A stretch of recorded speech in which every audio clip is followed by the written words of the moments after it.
For nearly 500 years, there's one name that just screams predicting the future, and that's Nostradamus, right? His prophecies have been argued over, decoded, completely thrown out, and yet the legend just won't die. So for this explainer, we're going to do something a little different. We're going straight to the source to see what the man himself actually had to say. I mean, listen to that. It's so cryptic, right? Ominous. Verses just like this one have hooked people for centuries, and you can see why. It feels super specific, mentioning real places in France, but at the same time, it's so incredibly vague. A great fire will fall from the sky. What is that? A meteor shower? Something way worse? And that right there, that's the absolute essence of his work. And that's the real question, isn't it? For nearly 500 years, we've heard these claims that this guy predicted the future. But what did he actually write? We always hear about the predictions, but we almost never see the original text. So if we really want to get what the whole Nostradamus phenomenon is about, we've got to separate the man from the myth and just look at his own words. Okay, so first things first, let's pull back the curtain on this legendary figure. Who was this person really? Before he was Nostradamus the legend, he was Michel de Nostradam, a man of his time. And as we're about to see, it was a pretty turbulent and dangerous time to be going around claiming you could see the future. So Michel de Nostradame, he later Latinized his name to Nostradamus, sounded more official, I guess. He wasn't just some mystic dude living in a cave. He was actually a respected physician who treated plague victims. He moved in educated circles. But the work that would make him immortal was a book he simply called The Prophecies. Now, here's what's so fascinating. We don't have to sit around and guess what he was trying to do with this book. He tells us. He tells us himself, right there at the very beginning. And this just shows you his mindset, the whole preface to his life's work. It's a letter to his son, Caesar. He's not writing for a king or for the Pope, he's writing to his kid. And he basically explains that what he's about to write could get him into a whole lot of trouble with the authorities, like the Inquisition.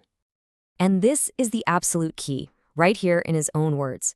He intentionally made his writing cryptic. He's basically saying, yeah, I decided to use dark and abstruse sentences so I wouldn't tick off the powerful people of my day. He wanted to talk about the future without, getting persecuted for it. So this vagueness, this ambiguity, it wasn't a bug, it was a feature. It was literally a survival strategy. So we know he meant to be cryptic, but how did he actually put these prophecies together? Well, it turns out he used a really specific format, kind of a structural code that is key to understanding how his work's been interpreted for all these centuries. He wrote everything in what are called quatrains. Super simple, they're just 4-line poems. You can think of each one as a single, tiny, cryptic snapshot of some possible future event. And boy, did he write a lot of them. We're talking nearly 1,000 in total. You can see the original French here, right next to the English translation. They're poetic, they're definitely strange, and they're almost never straightforward. So he takes these quatrains and groups them into sets of 100. He called these centuries. And this is probably the most important part to remember. They are not in chronological order at all. There's no timeline. A verse that seems to be about his own time in the 16th century could be sitting right next to one that people, centuries later, applied to the 21st.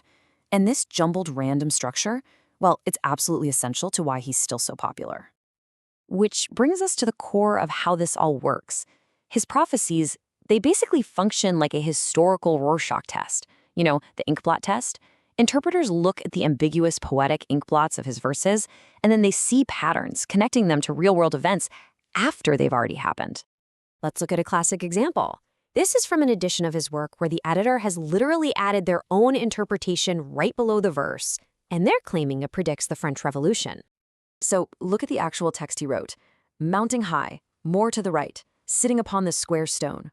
See how poetic and physical that is? But it gives us absolutely nothing concrete. No names, no dates, no specific places. It's like an empty cup, just waiting for someone to pour meaning into it.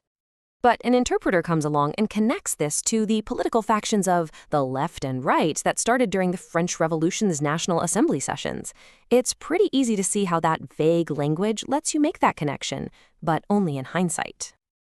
And you see this pattern again and again and again. Here's another one.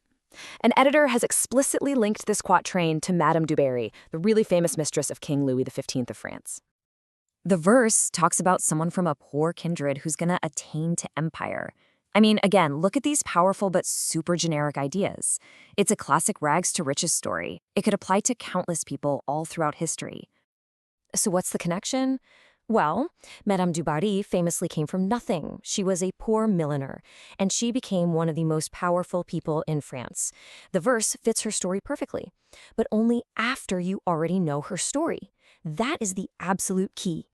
Now, I've got to admit, there are a few quatrains that are shockingly specific. This one seems to literally name the French scientist Louis Pasteur centuries before he was even born. And it's verses like this that keep even the biggest skeptics intrigued. Is it a wild coincidence? A mistranslation? Or is it something else? It's that rare, specific hit that makes the hundreds of other really vague verses feel more credible. So, after all this, the big question is, why? Why has this guy's fame lasted for 500 years? What's the real secret to his prophetic longevity? The genius of his work, and it is a kind of genius, lies in what it doesn't say.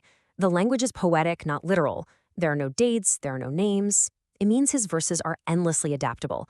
A prophecy that one generation applied to, say, Napoleon, the next generation can just as easily apply to some other world leader.